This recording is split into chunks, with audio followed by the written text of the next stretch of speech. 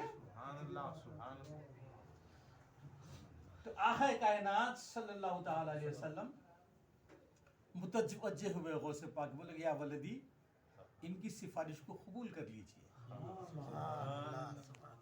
ان کی سفارش کو قبول کر لیجئے. تو حضور غوث پاک نے سفارش کو قبول کر لیا. آپ نے قبول کر لیا. اس کے بعد حضور غوث پاک جب کعبۃ اللہ شریف تشریف لائے تو اس وقت کعبۃ اللہ شریف میں چاروں اماموں کے 4 مسلح رہتے تھے. جو جس امامت کا مسلح رہا انہیں آ کے وہاں امامت کرتا ہے، اس کے پیچھے اس کے مقتدیان. تو اس وقت امام احمد بن حنبل یعنی حنبلی جو مسلک تھا، حنبلی جو مذہب تھا، یعنی بالکل مسکینی کی حالت میں تھا. وہ مسلح میں صرف امام کے سوا کوئی دوسرا مقتدی نہیں رہتا تھا، صرف امام کے سوا کوئی مقتدی نہیں رہتا تھا. جب غوث پاک تشریف لائے کعبۃ اللہ شریف اور جب مسلح حنبلی پہ اگر آپ ٹھہرے، اتنے لوگ آئے کہ کعبۃ اللہ پورا بھرپور ہو گیا. نعرہ غوث، نعرہ غوث، نعرہ غوث. کعبۃ اللہ شریف پورا بھر گیا مسلیوں سے. سبحان اللہ سبحان اللہ. یہ غوث پاک. اب دیکھ اس کے بعد حضور غوث پاک رضی اللہ تعالیٰ عنہ حضرت امام احمد بن حنبل آپ کی مزار پہ حاضری دینے آئے.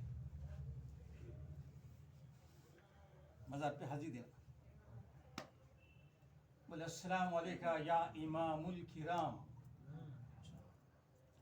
تو حضرت امام احمد حنبل کی مزار پھٹ گئی اور امام احمد بن حنبل باہر آ گئے. باہر آ گئے. حضور غوث پاک سے معانقہ کیا، یعنی گلے ملے. اور آپ ساتھ میں ایک پیرہن لائے تھے، ایک جھبا لائے تھے. کون؟ حضرت امام احمد حنبل ساتھ میں ایک پیرہن لے کے قبر سے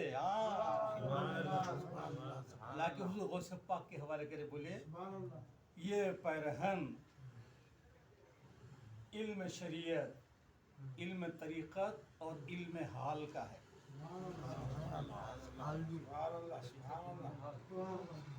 یہ پیرہن علم شریعت، علم طریقت اور علم حال کا ہے.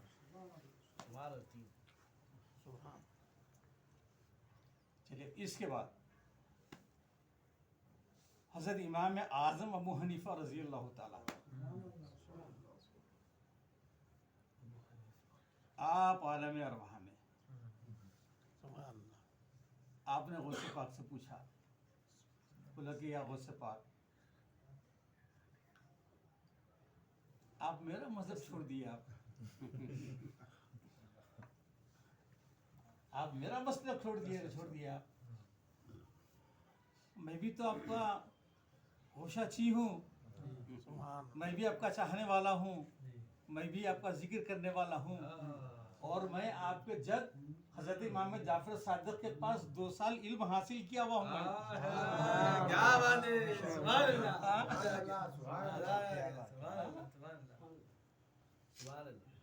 اور آپ میرا وہ چھوڑ دیے آپ. تو حضرت غوث پاک رضی اللہ تعالیٰ عنہ فرماتے ہیں کہ اس کی 2 وجہ ہیں. بولنے لگے اس کی کتنی وجہ ہیں؟ 2 وجہ ہیں. ایک تو یہ کہ مسلک حنبلی بالکل مسکین ہو گیا تھا. کیا بات ہے؟ بالکل مسکین ہو گیا تھا.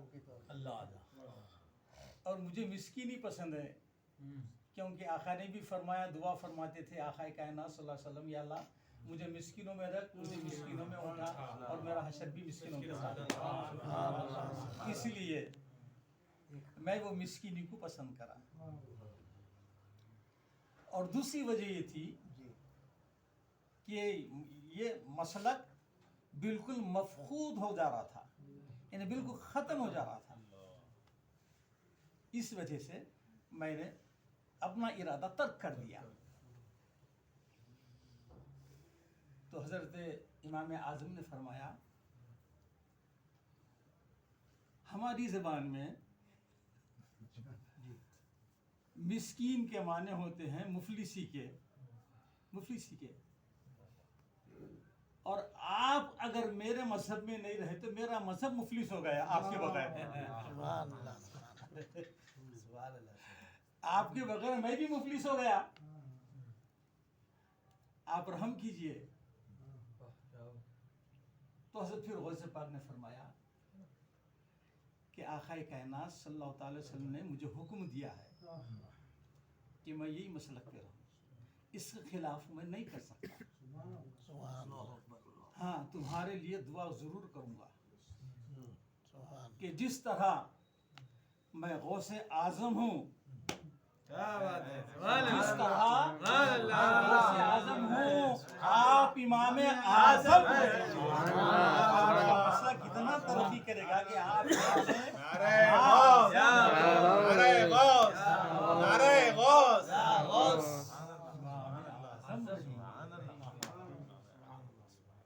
وقت زیادہ ہو گیا. داعیہ محفل کی جو ہے حکم کے اوپر آپ لوگوں کا وقت لیا معذرت کے ساتھ. تھوڑی دیر بولو, آدھا گھنٹے سے ہوگا. بولنے تو بات بہت ہے, کیا کیا بولیں گے آپ انشاءاللہ دیکھیں گے رفتہ رفتہ مزید محفلوں میں کہیں موقع ملا تو بہرحال حضور غوث پاک یاد رکھیے. آپ حضور غوث پاک سے سیمٹ کے آپ کسی ایک ولی سے سیمٹ جاؤ, ختم ہو گئے, آپ پہنچ گئے سمجھ جاؤ آپ. اور ایک بات اچھی یاد رکھو, اگر کوئی گستاخ ولی ہے اس کی صحبت سے ایسا پرہیز کرنا جیسا زہر کھانے سے آپ پرہیز کرتے ہیں, اس لیے کہ انہیں ایمان کو خراب کر دیتا, بے ایمان کر کے چھوڑتا. نہیں آج کل ہمارا چلا ہے نوجوانوں کا چلا, ارے کیا بول رہا سنو تو صحیح نا, ارے ہمارے اولیاء نہیں سنے رہے بھائی, کانوں میں انگلیاں رکھ لیے. علامہ ابن سیرین رحمۃ اللہ علیہ آیا ایک بدعقیدہ, بولا کہ میں آپ کو قرآن سناتا ہوں, بولے نہیں سنتا. حدیث سناتا ہوں, بولے نہیں سنتا میں. بولے آپ کانوں میں جب نہیں بولے تو بھی پڑھنا شروع کر دیا قرآن, تو کانوں میں انگلیاں رکھ لیا جاتا. علامہ ابن سیرین رحمۃ اللہ. جب اس کے بعد میں لوگ پوچھے کہ حضرت آپ قرآن پڑھنا تھا نا, سن لینا تھا, اس میں کیا تھا؟ بولے قرآن تو انہیں پڑھنا تھا لیکن کوئی دوسرا مفہوم بولتا تو میں بھی اس میں بھٹک جاتا تھا, اس لیے نہیں سنا. یاد رکھیے جب تک آپ کو اپنے مسلک پہ کمینڈ حاصل نہیں ہے آپ کو, اس وقت تک کسی مذہب کا مطالعہ نہیں کرنا. آپ جب تک اپنے عقیدے میں بالکل پکے ہیں, چٹان کے جیسے اگر آپ ہیں, تو جب دوسرے کے ساتھ آپ آنکھ میں آنکھ ملائیے, ورنہ اس سے پہلے اگر آپ ملیں گے تو پھر بہت برا حالت ہو جائیں گے. آخری بات سن لیجئے, حضرت خواجہ محسن ہندوستان, ہاں حضرت خواجہ معین الدین چشتی اجمیری رحمۃ اللہ علیہ کا قول سن لیجئے. آپ فرماتے ہیں جو شخص اللہ والوں کو دوست رکھتا ہے, میں کہہ رہا ہوں اس کو خاتمہ بالخیر ہوتا ہے. نعرے خواجہ یا خواجہ, نعرے خواجہ یا خواجہ, نزدیوں کو خواجہ.